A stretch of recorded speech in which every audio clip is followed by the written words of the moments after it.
Well, good evening. I don't believe there is anybody in chat yet, but I may as well get started since my son is tossing his kitten because she wants to stand in the faucet. She thinks this is a great game because he's tossing her gently onto something soft, so it's not like she's getting hurt. And the dog has brought her squeaky toy in here to play with. She has a knack for knowing when I'd like her to be quiet, and that's when she decides she has to be as loud as she possibly can. Like if I'm having a nasty headache, that's when she wants to play growl and squeak the toy and pets. Why do we do pets again? Ugh. I guess it's like kids. It's a good thing they're cute. This is why we keep them around. And then, of course, the kids are 16 with feet like elephants and taller than you are, and they're still cute, though. Well, it's been a week. I gave serious thought to not doing this today because, well, it's been a week. Hi, Stephen. I'm glad to see you. I was just commenting that I was trying to think of what I was going to talk about. I try to avoid current events. Sometimes I can't. And we may get into that a little bit later, but so what I thought I'd talk about today was more on the line of recovering from failure, because it's something I have experience with. And because it's something that I'd like to be able to teach my kids and possibly other people. I mean, not that any of y'all that are watching this would be struggling with anything like this, but Nolan, hi. How are you doing? You recovering all right? Yes, food, drink. Well, so tonight, I actually had an object lesson of my failure. Wasn't a complete failure, but I've been wanting to do Korean short ribs for a while. And I have a couple of jars of Korean barbecue sauce, but snow in Texas. Tell me it ain't so. Good, Nolan. I'm glad to hear that. Wolfie, snow down there for you won't last long. So you can be horrified at it and look at it and it'll be pretty and then it'll be ugly slushy and then it'll be gone and that'll probably all last about 12 hours. So the short ribs were a qualified failure. The sauce that I did from scratch actually came out really nicely. The beef short ribs themselves were fatty, gristly, not worth it. There was very, very little meat on them. And I had stretched it because I thought I had more short ribs than I did, but I only had like 4 little chunks that were maybe that big. So when I was thawing them, I'm like, okay, this is not enough. So I also grabbed some chicken leg quarters and I threw those in, treated them the same way as I did the short ribs, and the chicken came out better than the short ribs did. I have a plan though. The carrots and the daikon and the sauce, which were all cooked, yes, you are Wolfie, and that's why we like you, because you do epic rants. The sauce was definitely repeatable. Daikon is one of our new family favorites. I introduced it to Sanford a few years back, and he has really come to enjoy it. We now, last time we were down where we buy it, the Asian produce section at Jungle Gyms is amazing.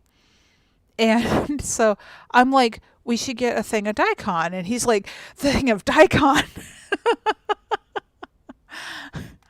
So I don't know. We might get more when we go down. I think there's a trip planned for tomorrow. Um, Sanford was telling me at dinner time that he would like to sneak out early in the morning before the boys awake.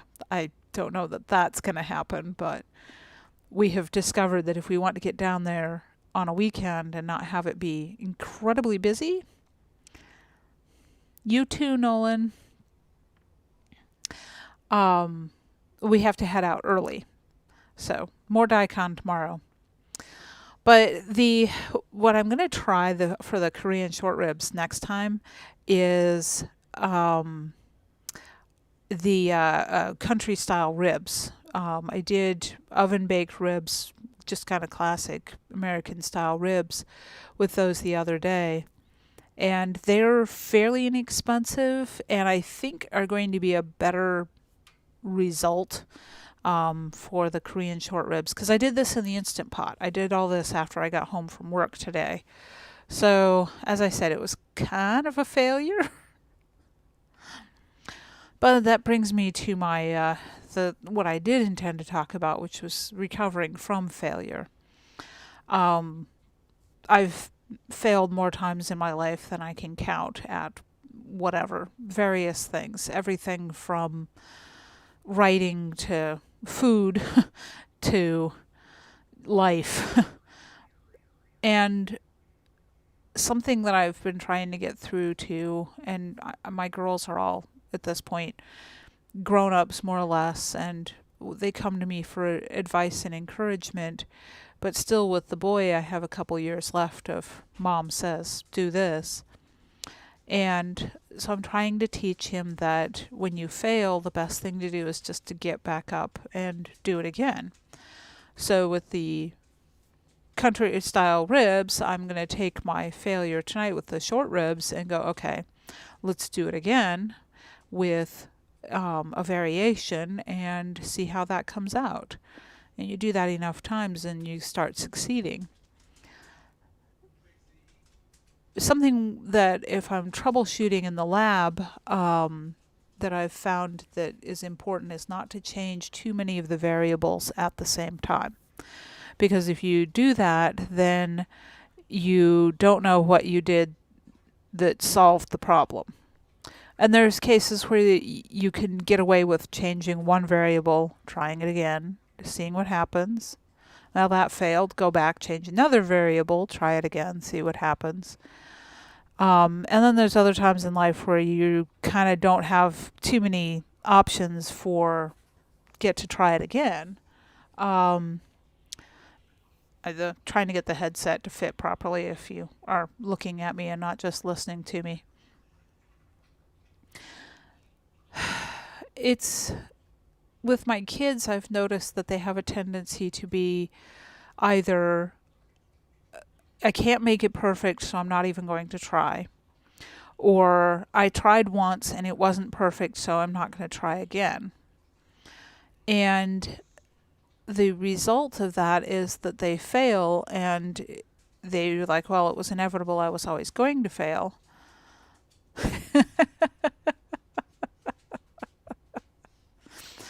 Well, Wolfie, if there's 15 bean soup involved and 4 quarts of chili, I think farting might be a necessity. And also at that point, you may become rocket propelled and give Elon Musk a run for his money.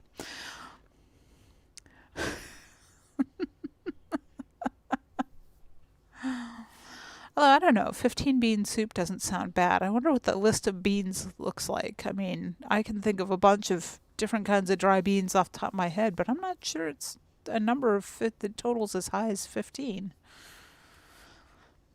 I still remember the year that Mom decided she was going to grow a bunch of dry beans in all different sizes and shapes and colors. Heirloom beans. And oh boy, did we ever have beans. So the thing is, until I was an adult, I really wouldn't eat dried beans. And it wasn't because they made me fart. I didn't like the texture. They're grainy. And that took becoming an adult. You can compete with the dog after she's been stealing the kitten's food because That stuff's a chemical weapon. And she steals the kitten's food at every opportunity, despite my telling the boy that he really needs to put it up high enough the cat can reach it, but the dog can't. We have a very strange kitten. She doesn't like to jump up. We have not yet observed her on any of the counters. Table? Yes, but she gets to the table by going to a chair and then to the table. Little monsters. So we had dry beans coming out of our ears that year, but one thing I learned was that they were dry beans, especially the heirloom varieties, can be very, very pretty. So we had like cranberry and Jacob's cattle, which are spotted, and they were all very pretty, and I was trying to figure out ways to make jewelry out of them because they were pretty to look at, but I didn't want to eat them. Oh, I've had to reset my life completely a couple of times, and that level of failure leaves you feeling like you don't want to try again because it hurts. And every time you try again, it's going to hurt more. And you know that eventually it'll hurt. But I've never managed to completely stop because the world just keeps going around. So you've got to try again, and you can't just run off and ignore it. You've got to process through it and get up and go. Learning that means that you have to learn how to fail. And I was thinking about this the other day. I forget what the conversation started at, but we were talking about participation trophies and how kids tend to get taught these days that they can't do anything wrong. Teachers complain that parents come in and get angry with them because the kid got bad grades. It's not the kid's fault, it must be the teacher's fault. And I don't think that's good for kids. They need to learn how to fail, to have a bad grade, and to attack an assignment in a different way until they get it right. It's one of the advantages of homeschooling is that I'm not grading things for him. It's either he does it until he understands it and can put that in a way and can communicate that in a way that gets the message across to me, or he just keeps working on it until he gets to that point. And that's more like real life anyway. I mean, most things in life are pass fail. There's very few that are graded on a curve.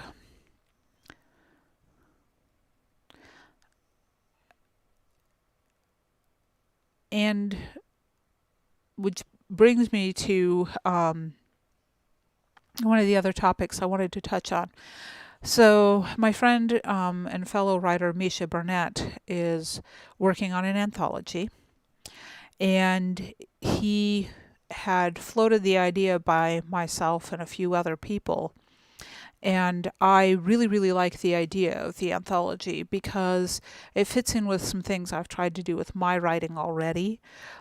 So what he's talking about doing, and I'll have a formal thing to share with other writers later on.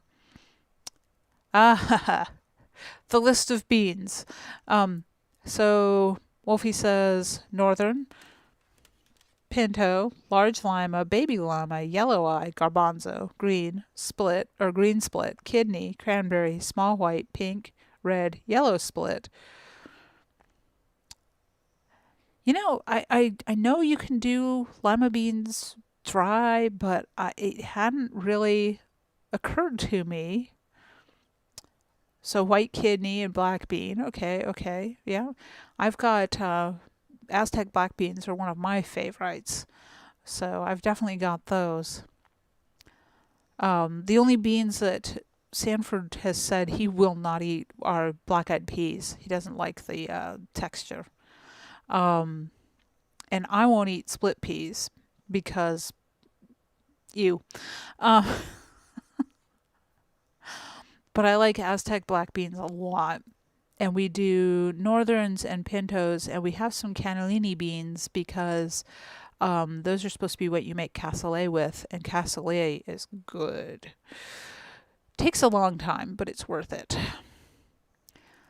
Okay, back to what I was talking about. So, Misha's putting together an anthology for young adult adventure stories. Cranberry is indeed a bean. There are cranberry beans. They are the same color of cranberries, but it's a bean. Hi, Doug.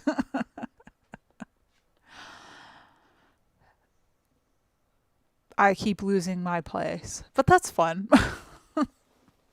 This is like having a conversation. I lack the input of other voices, but reading the chat is just as distracting as hearing somebody talking about something across the room and turning and going, but that. So Misha's anthology was originally just an idea, and he'd had somebody who was going to run it by. And long story short, Sanderson Studios will be publishing an anthology. Misha will be editing it, and I'll be handling the publishing of it. And I really think it's going to be a very good collection. We're not planning on limiting it to, as far as genre goes, but that the stories that we are looking for this are going to be of self-sufficient kids supported by adults. So the adults are not going to be the villains, and the kids aren't going to be completely doing things on their own because all of the adults around them are stupid, selfish, and lazy. And I know I grew up reading things like the Calgard books, Big Red, Outlaw Red, and my son read those and enjoyed them as much as they are from, I think even my grandparents' era. They still speak to that spirit of adventure that has this little coal down in each one of us' soul that when we blow on it, it blows into a fire. I know as a teenager, I wanted adventure and was lucky enough to live in a place and have the support to have adventures. And I sometimes miss that, although I'm definitely not a teen again. Do you have it ready then, Doug? Yes, absolutely. I will be putting out I'm going to be putting up a page on my website, my blog, about the anthology, and it'll have submission guidelines. I'm going to be doing that this weekend. I was thinking I might do it today, and no, Korean short ribs first. Feed the family. When my husband says he wants something, he gets it because. So keep an eye out for that, Doug, because then there's a submission window, I think, and I'm going to regret saying this, but I believe it's March 15th through May 15th is going to be the submission window. So I will have all the details on my blog. And I would love to have stories that are celebrating a spirit of adventure that we tend to lose in our current atmosphere that avoids risk to a point where it's become insane. And I know I said I don't like to do current events, but I'm going to do current events. Hi, Mom. So, one of the news stories that floated through my attention sphere. Now, mind you, I don't watch mainstream media. We shut off cable and stopped watching the news in late 2009, and it hasn't been part of the house since. So, my current events get filtered in different ways, and I tend to be very choosy about the avenues for it. But there's two things that came to my attention in the last week or so, and they both tie into not necessarily this anthology, but to some of these societal roots behind why we need this kind of story. It's not about the message, it's about. So, there's a thing called bibliotherapy. I'm coming at this in circles, sorry. I really should probably sit down and write an essay, and I may do so. Reading books, fiction books, is a great way to teach empathy. Because when you read a book and you get into the mind of a character, you get into walking a mile in their shoes, to use a well-trodden cliche. But we have discovered that we can develop empathy by reading books, and we can develop what's called emotional intelligence, which is a weird phrase, but I'll run with it for right now. We need more stories that put kids in the shoes of people who are willing to take some risk for great reward. The current events that I was bringing up and into this are, there's a school district in Nevada, in the Las Vegas area, where they have seen suicide rates double in the last 6 months, because children have been going remote from school. They have had no contact with their peers or anybody else. This exacerbates any family life problems they may have had. And they're socially isolated. Cyberbullying was already a problem, and now there's just no way to get away from it. It's tragic, and I'm sure that it's not happening just in this one county. The other one that I'd heard in one of the podcasts I listened to, I recommend Glenn Lowry's show. He was interviewing a gentleman named Robert Cherry. And Robert Cherry's specialty is basically crime statistics. So I was already interested in this.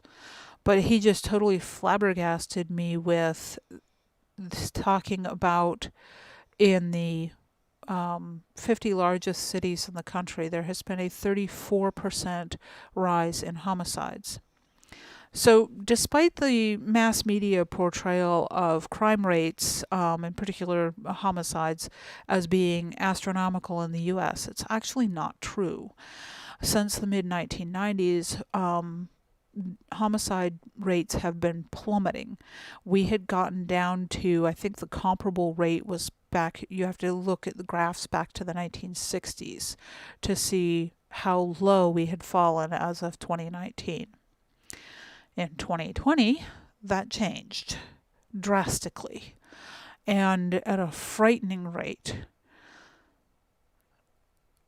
Our society's pressures that we're under right now are not going to get any easier. The longer that we are forced into social isolation, the longer that we are kept masked. Body language is as much as 55% of human communication. And when you mask, you are removing so much of that from being able to talk to people. I mean, the human smile is, the human face is one of the first things that a baby starts to focus on. And human voices, and this is why I'm doing this, is because human voices we start to hear and respond to even before we're born. So we begin to hear voices from our time where our mother's voice in our womb, but even the voices of people that are around her well before we're born. So voice and face are incredibly important to the human psyche. In not having that is going to permanently damage a lot of people. and it's something that there's nothing I can do about specifically, but what I can do and what I'm going to continue to do is to do things that lay the foundation for this never happening again. And if that's being the publisher of an anthology of stories about children having adventures, then I'm going to do it. Even though at one point I'd said I would probably never publish anyone but myself and possibly Mom if she finishes something. Mom, I'm looking at you. um, but I published the children's book, One Hungry Werewolf, by Jimmy Buys and myself because, well, I'd intended to run that through Bundle Rabbit, which is a very handy little service that handles accounting for a small fee. And that's where this anthology will go through, so I don't have to handle the accounting. Unfortunately, Bundle Rabbit does not offer all of the print paperback sizes Amazon does. So in order to accommodate the size that Jimmy and I wanted for One Hungry Werewolf, we had to just take it straight through KDP. So I will be handling the accounting for that, but not for the anthology. The anthology goes through Bundle Rabbit. It's also easier to handle getting everybody's contract to them and getting that signed off. It makes it super, super easy and convenient. And Chuck at Bundle Rabbit is awesome. So if you ever try to work on an antho or a collection of some kind, I definitely recommend him. Mom, that is certainly part of it. I don't know about the disfavor of the police, but there's certain stresses and publicized things that led to issues becoming more of a problem than they might have otherwise. But the other thing is that because in a lot of cities where there were catalysts, the police got pulled back, and because they weren't policing the way they had been, crime started to go up. Because the police are as much a deterrent as anything else. It's a complex ecosystem in some of these urban societies, and last year, not just with COVID, but with the rioting and civil unrest, it was like putting the lid on the pressure cooker and then knocking the valve off. And it's not cold stops because people aren't outside as much, but unfortunately, unless things change a lot more than I think they're going to, when it starts to warm up again, we're going to start to see issues again. It's nothing I can do anything about. So that's part of what I'm looking at is small things, pushing back against cancel culture. It would be very difficult to deplatform me. For one thing, I'm too gosh darn small for anyone to want to bother. My son earlier was talking to me about the YouTube thing and monetization, and I think you need like 1,000 subscribers. And I'm like, buddy, I'm probably not even ever going to wind up with 100 subscribers, let alone have to worry about 1,000 and monetizing my platform, which I don't really want to do. But it's like I host my own website and have alternative backups should something happen to my actual hosting servers.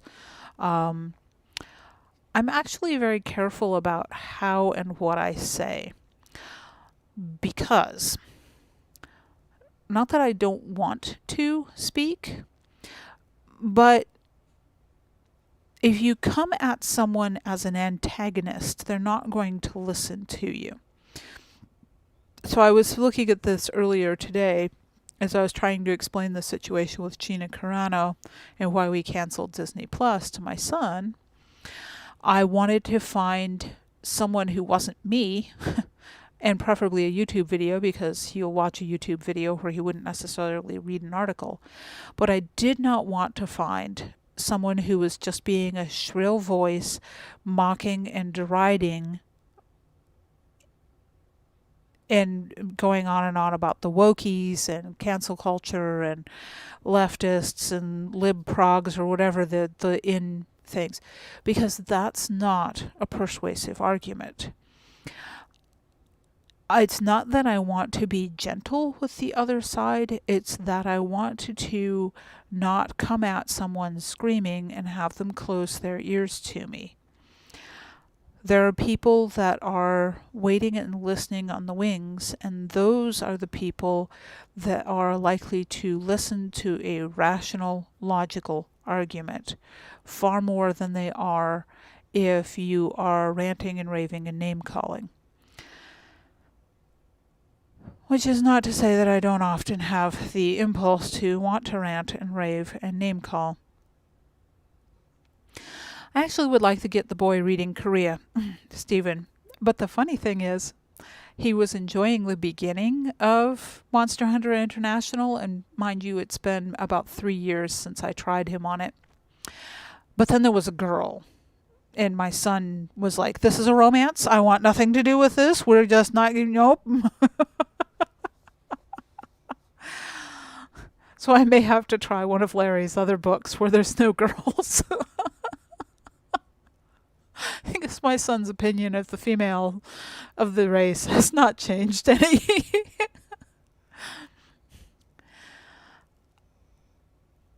I like Larry's point of view. Larry's approach, I liked it, but I really like corny pulp stuff, so I actually think Son of the Black Sword might be a good one to try my son on. And I haven't read Korea's latest with John Brown, Gunrunner, but I want to. Yes, Grimoire is amazing. Because so much of it is from Faye's point of view, I'm not sure if I could get him into it, but I could definitely try.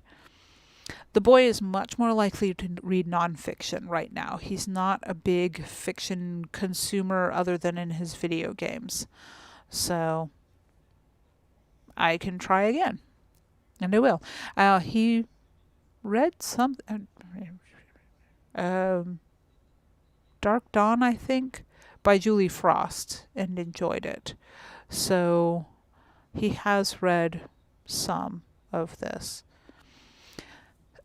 The thing is, I keep hearing people say, and if my screen did weird things right just there, it's because my knee bumped the desk, so sorry.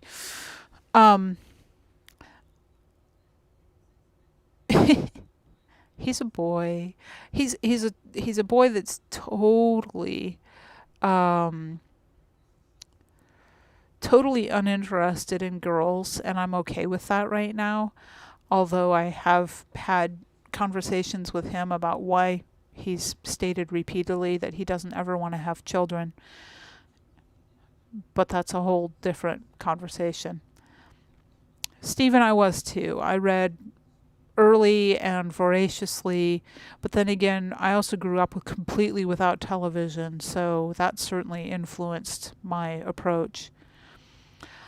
Yeah, I saw the article about Gina Carano doing a movie sponsored by the Daily Wire. I think they did one just recently that somebody was talking about, and I thought I'd look it up. Although I've seen reviews from people I trust that say that it's basically it was a made-for-TV movie and about that level of quality. Hi, Ben.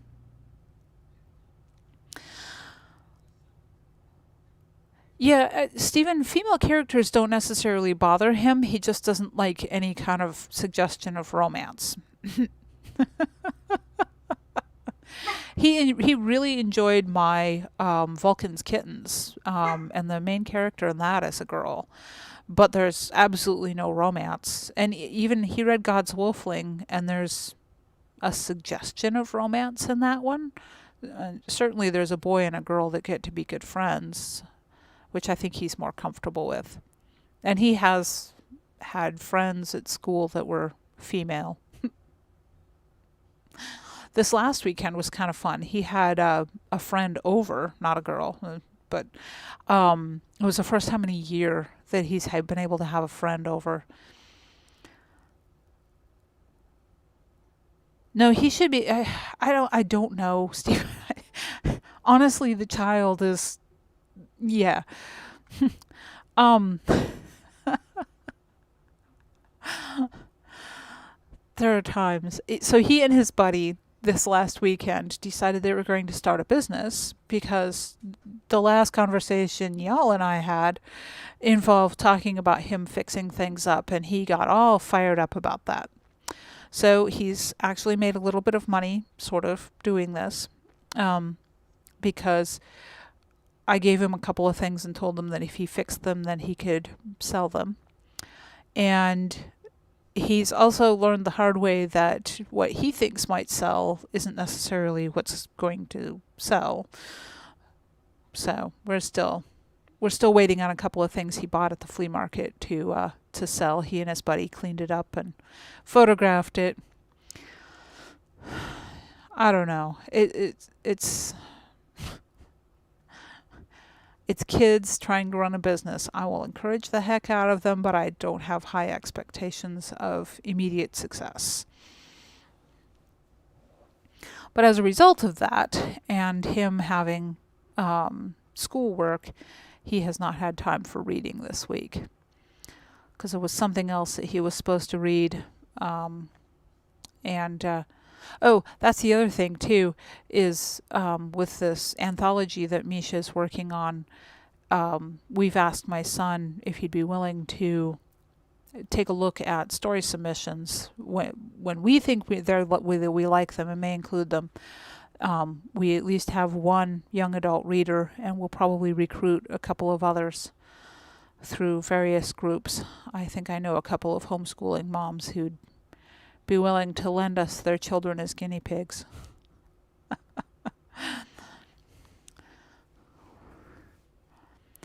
Oh, I agree, Mom. And I think that buying things at the flea market, it's not necessarily the cheapest place in the world to scrounge up stuff. The boys, we've already had this conversation about waiting a little bit until spring, and they can hit yard sales. And the flea market that we go to that's nearby, there are booths, but you can't like talk to people and negotiate with them and make an offer. And that's a skill I would like to teach the boys as well, is how to negotiate fairly. Yes. And then the other anthology that is not mine to publish, but sort of mine to run, and we don't yet, it's very nebulous. But basically it was born out of a funny conversation about why there are never grandmas on quests. It's always like teenagers. Why is it always teenagers on quests? Well, because grandma is old enough to know better. But then we got to talking about what would get grandma on the warpath. And also there's a funny little internet story going around about, I don't remember how she got him, but the grandma that winds up with a summoned demon, and she gives him a sandwich, and her eyes aren't too good, so he keeps coming back, and she thinks he's her grandson, and she's so happy that he's coming to visit, and suddenly the petty theft that had been happening in her neighborhood stops, and this, that, and the other thing, and it's really cute. But that was the kind of thing that we were thinking of was, well, Mrs. Polyfax is a good idea too. I loved those stories, Doug. And now that I'm getting to be a certain age, I should probably go back and read them again, because if I like them as a teenager, I may like them even more as about to be an empty nest. But so we were trying to think of was, why would Grandma wind up being caught up in this epic adventure fantasy thing? And that was the other anthology. Now this would be, if I can get enough interest and people to submit stories for it, this would be published through Sarah Hoyt's Inkstain press. But I'd be in charge of the editing and collecting of stories. Yes, Polyfax was superb, and I probably should figure out if I can come up with some of the earlier ones. I think some of the later ones where she would be married were less. I remember them being lesser than the early ones where she was still trying to figure things out and bumbling into and out of situations delightfully. I think I did a book list a while back for fierce old ladies, and that was kind of my genesis of what I was thinking about with this, because my grandmother is a remarkable old lady who, I mean, the last time she was out here visiting, she was out hiking and backed away from a snake and fell and hurt herself. But she, up until then, she was hiking actively, and we could absolutely be grandpas as well, Ben. And as far as how many words, I think we're probably looking for somewhere in the 5 to 10,000 word range. But I would certainly be willing to look at something that was exceptional, if it were outside that range. Stretching of the truth? Why, no, we would never do that around here, would we? I don't have to stretch the truth from my grandmother. She really has done some pretty incredible stuff. I've always said I wanted to grow up to be like her, but I'm just thinking I need to figure out how to get out and visit her. Sanford traveled this last week. He had a job interview in Pennsylvania. He wouldn't be based in Pennsylvania if he got the job. It would be based locally, but the headquarters are there.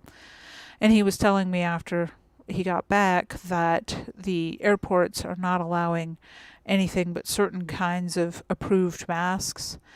Well, I can't wear most of the approved masks because it does bad things to my breathing.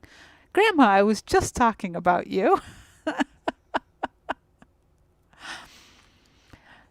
And I was just saying that I'm probably not going to fly out to Oregon until the masking thing goes away, because I can't wear the kind of masks that they're requiring in airports now.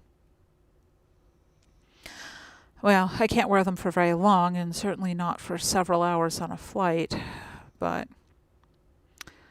I don't know what I'm going to do. It's been an interesting week at work, because I've gotten to the point now where I get to work, put the mask on, and within a half an hour I have a nasty headache. And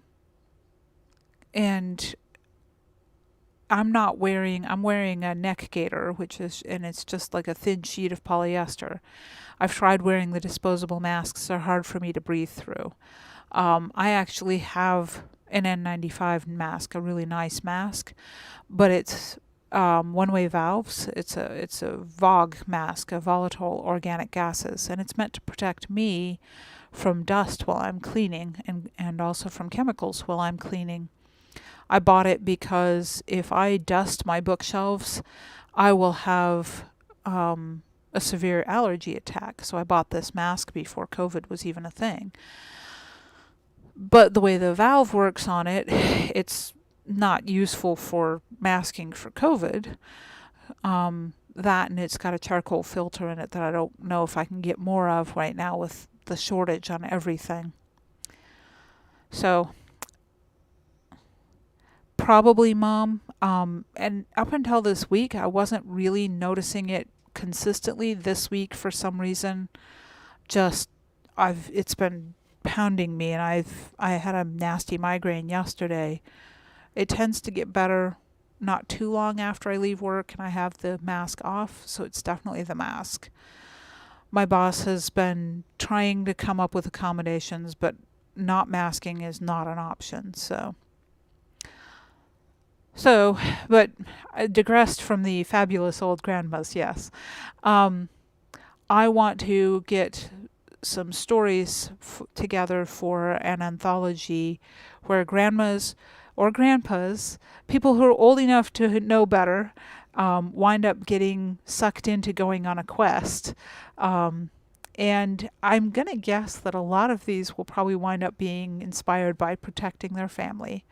Um, some of them might be a motivation I can think of would be because better they try and fail, to come back to my initial topic of the day of recovering from failure. But if you don't think there's going to be a recovery from failure, it might be better for someone like me that has raised their kids already to fail permanently, rather than having one of those kids fail and all of their potential. Have not read it. I know it's supposed to be the one Scalzi that's decent, but unfortunately I have such a nasty taste in my mouth when it comes to that man that and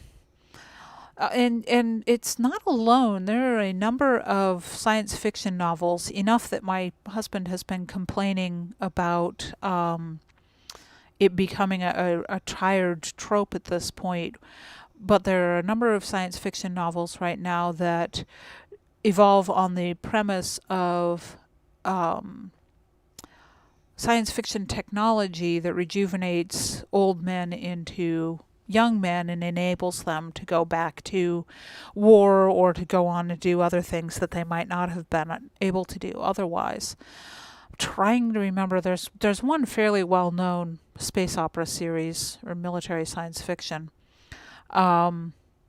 that I'd have to ask Sanford because I didn't read it, he did.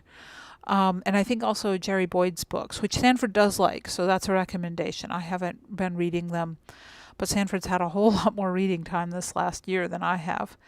But in Jerry Boyd's books, I think that's one of the things that happens is that one of his characters has, through some kind of alien technology, he rejuvenates and is able to do things that he wouldn't have been able to do with just his original human capacity. But that's not really what I'm looking for with the Grandma's on a Quest anthology. What I'm looking for are maybe not action adventures, but cerebral adventures, or what's that saying about old age and treachery? Yes, that kind of thing. Yes, I remember that series, and gosh. Um, yes, the Bob Saucer Repair books. That's what Jerry Boyd's series is that Sanford likes so much. He keeps telling me that they're mind candy, and then he's like, when's the next one coming out?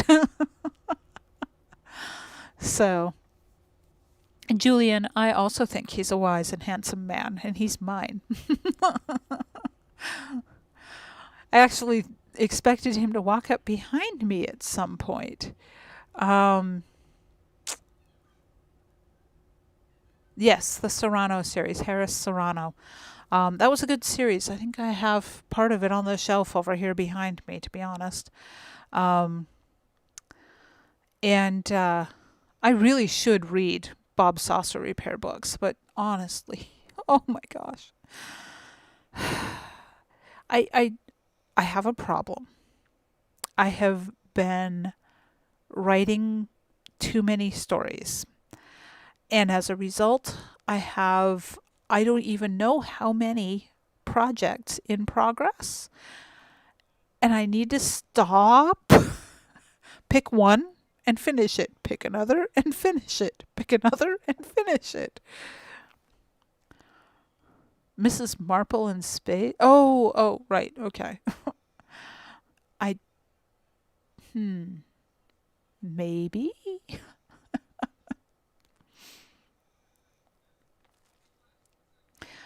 It's been a while since I've read them, at least 4 or 5 years, so I'm surprised I remembered it, but I did remember the Serrano part because there's a pepper. Serrano peppers. And yes, my mind does revolve around food.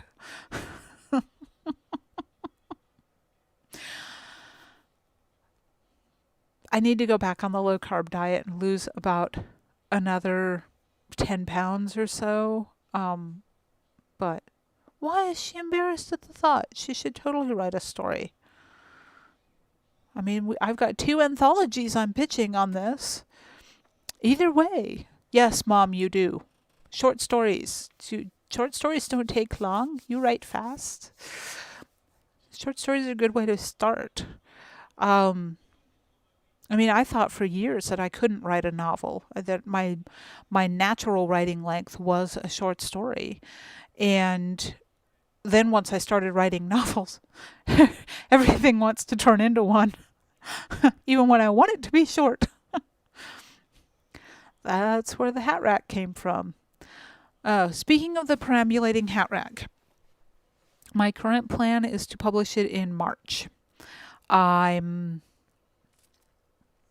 not sure exactly when in March, but I'm kind of leaning towards the latter half of the month because pushing myself on a deadline right now seems like a bad idea. This weekend, I'm kind of planning on not doing a lot this weekend. Getting through work this week was rough, and I want to rest and recharge and hit work again with that. Oh, good, Mom. We're thinking a little bit on the older side, so young adult rather than children. Hibernating, Stephen? That sounds like you need a fat layer, which brings us back to the talking about food. I can highly recommend the ricotta cake that I... That'll make you fat.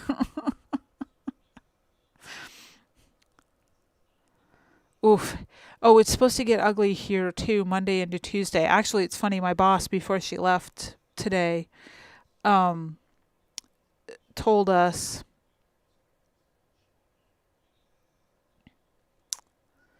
Grandma, that's probably going to be a very, very rough topic for him. I have found out the hard way that even approaching PTSD clinically, if I start talking about, not necessarily even talking about PTSD, but listening to someone else talk about PTSD, and when they start getting into the nitty gritty of it, I will sometimes have uncontrollable flashbacks. So don't push him on that one. Yeah, that was not fun. I found that out at LibertyCon a few years back. No, I don't blame him, actually, to be honest. I'm not sure I could, and I probably will at some point make myself, because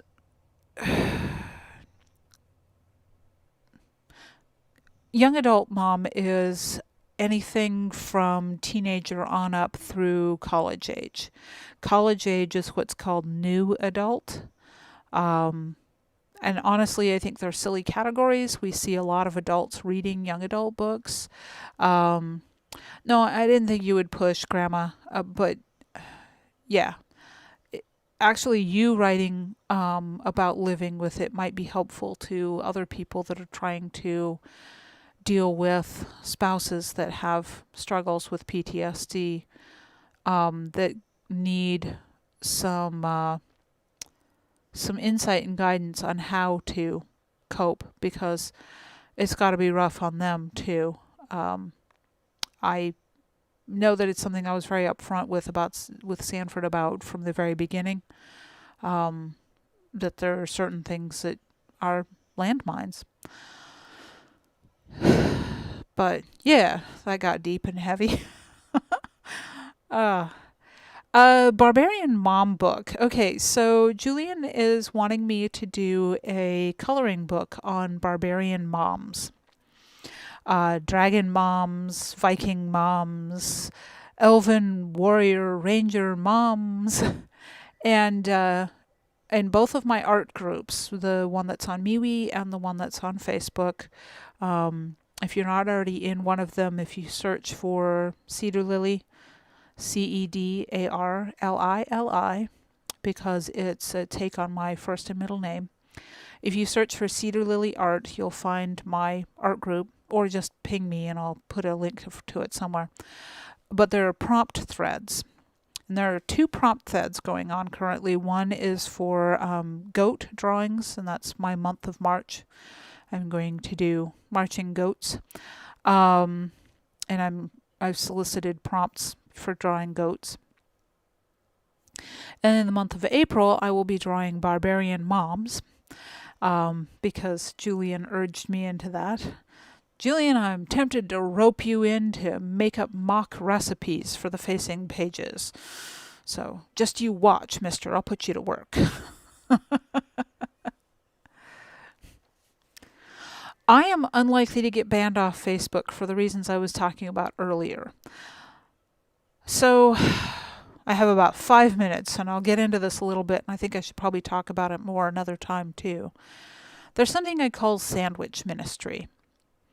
So it evolved out of conversation that I was part of, and someone was talking about church outreach and how usually with churches he felt like he was a dirty sinner and all they wanted to do was condemn him and send him to hell. And he commented that the closest he'd ever gotten to going to church was he was at some kind of a fair or event, and there was a church that had a table there, and they were giving out free sandwiches. And they were very kind and loving, and they fed him, his physical body, and that touched his spirit. So that's been the philosophy that I've adopted, which is that I am not going to rant and rave and tell someone how awful they are, because that's not what will get them to listen to me. I am going to be kind and feed them if I'm close enough, and show them that they don't have to be afraid, and that it's not always what they assume that it is. And oof, Julian, that's a lot of bands. But then again, I've seen some of the pictures you post. I have to be really careful with my phone at work, because if I go look at Julian's group, I don't want anybody to be able to see my phone. Sorry, Julian. It just is. I think when you get to a certain age, everybody has landmines and scar tissue, and which is what makes the Granny anthology even more interesting, because unlike teenagers going off on quests and blithely stumbling through, those of us that have already been there once know what we're getting into. It makes it interesting. I'm doing a teenager anthology and a grandmother anthology and playing them off one another. Yes, Mom, I know I want to work on the Juniper book, and this is actually a good thing to do. And I'm going to have to stop on time because my poor laptop is going, I'm dying. My battery's about toast. I forgot to plug it in when I brought it over here. This is not my usual desk, so.